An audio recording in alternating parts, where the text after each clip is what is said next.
Viewers welcome back to our YouTube channel. இந்த வீடியோவில் KV serial வந்து எண்டாக போகுதா, அப்புறம் அப்கமிங் என்ன அப்படிங்கிற பற்றின ஒரு டீட்டெயில் அப்டேட் பார்க்கலாம். ஸோ ஸ்கிப் பண்ணாமல் வீடியோ ஃபுல்லாக பாருங்கள். வாங்க வீடியோக்குள்ளே போகலாம். நான் லாஸ்ட்டாக ஒரு வீடியோவில் அப்டேட் பண்ணியிருந்தேன். என்ன அப்படின்னா, சுவாமியுடைய நியூ சீரியல் வந்து விஜயில் கன்ஃபார்ம் ஆச்சு அப்படின்னா கேவி சீரியல் எண்டாகிறதுக்கு நிறையவே சான்ஸ் இருக்குது அப்படின்னு சொல்லிட்டு, ஸோ நான் அது மட்டும் இல்லாமல் டீம் சைட்லேயுமே விசாரித்தேன். ஸோ இன்னமுமே என்ன சொல்கிறாங்கன்னா, சீரியல் எண்டு இல்லை கண்டினியூ பண்ணுறாங்க அப்படிங்கிற மாதிரி கொஞ்சம் பேர் சொல்கிறாங்க. பட் கொஞ்சம் பேர் வந்து சீரியல் எண்டாக போகுது அம்மா ட்ரூ அப்படிங்கிற மாதிரி சொல்கிறாங்க.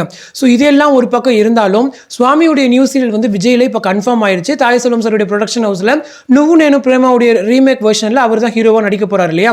ஸோ அட் ஏ டைமில் 3 சீரியல்ஸ் பண்ணுறது ரொம்பவே கஷ்டம். ஸோ தெலுங்கு சீரியல் இப்போதைக்கு முடியாது, அது கன்ஃபார்ம் எக்ஸ்டெண்ட் பண்ணி கொண்டு போகிறாங்கன்னு எல்லாருக்குமே தெரியும். பட் கேவி என்னாக போகுது அப்படிங்கிற டவுட் இருக்கும். ஸோ ஒன்ஸ் கேவி எண்டானா மட்டும்தான் நுவ்வு நேனு பிரேமாவில் அவராலையும் தொடர்ந்து கமிட் பண்ணி நடிக்க முடியும். இல்லைனா 3 சீரியல் அட் ஏ டைம் வச்சுட்டு அவரால் பண்ணவும் முடியாது. ஒரே சேனலில் 2 சீரியலுக்கு ஹீரோவாகவும் ஒரு ஆக்டர் பண்ணுறதும் கஷ்டம். இப்போ வெங்கட் பண்ணிட்டு இருக்காரு இல்லையா. ஸோ அவருக்குமே அந்த இஷ்யூனால தான் அவருக்கு இந்த கிழக்கு வாசலுடைய டைம் சேஞ்சுமே இருக்குது. ஸோ இப்படிலாம் இருக்கும்போது கண்டிப்பாக காற்றுக்கெண்ணவேலி சீரியல் முடிஞ்சால் தான் இங்கே நுவ்வு நேனு பிரேமாவுடைய ரீமேக் வெர்ஷனில் அவர் நடிக்க முடியும். ஸோ இதையெல்லாம் வச்சு பார்த்தா கன்ஃபார்மாக காற்றுக்கெண்ணவேலி சீரியல் வந்து முடிக்க போகிறாங்க. கொஞ்சம் பேர் சீரியல் முடிக்க போகிறாங்க அப்படின்னு சொல்கிறாங்க இல்லையா. ஸோ அவங்க கிட்ட கேட்டப்போ எவ்வளோ நாள் சீரியல் போகும் அப்படின்னு கேட்டால் அவங்க சொல்கிற டேட் வந்துட்டு ஒரு 4 monthsக்கு சீரியல் போகும், 3 to 4 monthsக்குள்ளே போகும். மேக்ஸிமம் பிக் பாஸ் வரப்போ சீரியல் எண்ட் ஆகிறதுக்கு நிறையவே சான்ஸ் இருக்குது அப்படின்ற மாதிரி சொல்கிறாங்க.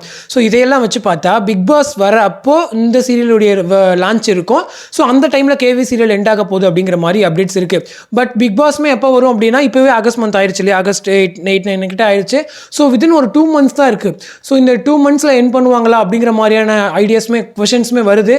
பட் கொஞ்ச நாளைக்கு வேணால் மேனேஜ் பண்ணலாம். ஏன்னா 2 சீரியல் கொஞ்ச நாளைக்கு மேனேஜ் பண்ணிட்டு வேணால் கேவி சீரியல் கொஞ்ச நாள் கழிச்சு எண்ட் ஆகிறதுக்கு நிறைய சான்ஸ் இருக்குது. ஸோ இதையெல்லாம் வச்சு பார்த்தா கண்டிப்பாக கேவி சீரியல் எண்டாகிறது கன்ஃபார்ம் ஆகிருச்சு. ஸோ இது ஒரு பக்கம் இருக்கையில் அப்கமிங் பற்றி என்ன. ஸோ அப்கமிங்கில் இந்த மந்தோடைய ஷூட் ஸ்டார்ட் ஆனதுமே ரீயூனியன் ட்ராக்கை தான் ஷூட் பண்ணியிருக்காங்க. ஸோ அந்த ஷூட் பண்ண வச்ச எபிசோட்ஸை நெக்ஸ்ட் வீக் டெலிகாஸ்ட் பண்ணுறதுக்கு நிறையவே சான்ஸ் இருக்குது. ஸோ ஒரு வீக்கான கதை முடிஞ்சிருச்சு. அடுத்து இப்போதைக்கு வந்து மேரேஜ் ஷூட் தான் போயிட்டுருக்கு. ஸோ ஆல்ரெடி வெண்ணிலாக்கும் மேரேஜ் சூர்யாக்கும் மேரேஜ் அப்படின்ற மாதிரி டாக்ஸ் வந்தாலும் ஸோ 2 பேருடைய மேரேஜ் ஷூட்மே அட் டைமில் எடுத்துகிட்டு இருக்காங்க. ஸோ 2 பேருடைய மேரேஜ்மே ஒரே நாள் அப்படிங்கிற மாதிரி தான் ஸ்டோரி மூவ் பண்ணுவாங்க. ஸோ 2 பேருமே அந்த டைமில் எப்படி ரீயூனியன் ஆகிறாங்க அப்படிங்கிற மாதிரி ட்ராக்கை டிசைன் பண்ணியிருப்பாங்க. ஸோ என்னை பொறுத்த வரைக்கும் இந்த 2 ட்ராக்ஸுமே சீக்கிரம் முடிச்சுட்டு அடுத்து அவங்க 2 பேரோட ரீயூனியன் ட்ராக் வச்சு கொஞ்ச நாள் மூவ் பண்ணலாம். ஸோ எஸ்பி ஃபேன்ஸ் ரொம்ப நாளாக கேட்டுட்டு இருக்க ஒரு விஷயம் இதுதான். ஸோ சீரியல் முடிக்க போகிறீங்க அப்படின்னு சரி நீங்கள் முடிவே பண்ணிட்டாலும் கொஞ்ச நாளைக்கு எஸ்பியுடைய ரீயூனியன் வச்சு ஒரு ஹாப்பி மூமெண்ட்ஸ் கொண்டு போகலாமே அப்படிங்கிறதான். பட் சீரியல் கடைசி வரைக்கும் இதை இழுத்துட்டே போயிட்டு கடைசி டைமில் வச்சு ஒரு நாள் ஒரு சந்தோஷமாக காட்டி சுபம் போடுறதை விட ஒரு 2 monthsக்கு முன்னாடியே கொஞ்சம் அவேர் ஆகிட்டு நல்ல பாசிட்டிவ் எபிசோட்ஸை கொண்டு வந்திருந்தா கூட ஓரளவுக்கு ஒரு ஃபேன்ஸ்க்காச்சும் ஒரு திருப்தி கிடைக்கும். ஸோ டீம் சைட்லேருந்து என்ன பிளான் பண்ணுறாங்கிறதும் தெரியல. ஸோ மேக்ஸிமம் நெக்ஸ்ட் வீக் அப்படி இல்லைனா இந்த வீக்குடைய எண்டில் ரீயூனியன் ட்ராக் வரதுக்கும் அதை தொடர்ந்து உடனே மேரேஜ் ட்ராக் வந்து ஃபாலோ பண்ணுறதுக்கும் நிறையவே சான்ஸ் இருக்குது. ஸோ கேவி ஃபேன்ஸ்க்கு இந்த அப்டேட் வந்து கொஞ்சம் கஷ்டமாக தான் இருக்கும், டிசப்பாயின்மெண்ட்டாக தான் ஃபீல் பண்ணுவீங்க. பட் என்ன பண்ணுறது. ஸோ அவருடைய நியூ சீரியல் வருது அப்படிங்கும் போது அதுக்கும் சப்போர்ட் பண்ணிவிட்டு பிரியங்காவுடைய நியூ சீரியலுக்காகவும் நம்ம வெயிட் பண்ணணும். ஸோ அதுதான் நம்மளால் இப்போதைக்கு பண்ண முடியும். So rest of the episodes வந்து என்ஜாய் பண்ணுங்கள். ஸோ எப்படி போகுதுன்னு சொல்லி வெயிட் பண்ணி பார்க்கலாம். ஸோ இந்த வீடியோ பற்றி உங்களோட கமெண்ட் செக்ஷனில் சொல்லுங்கள்.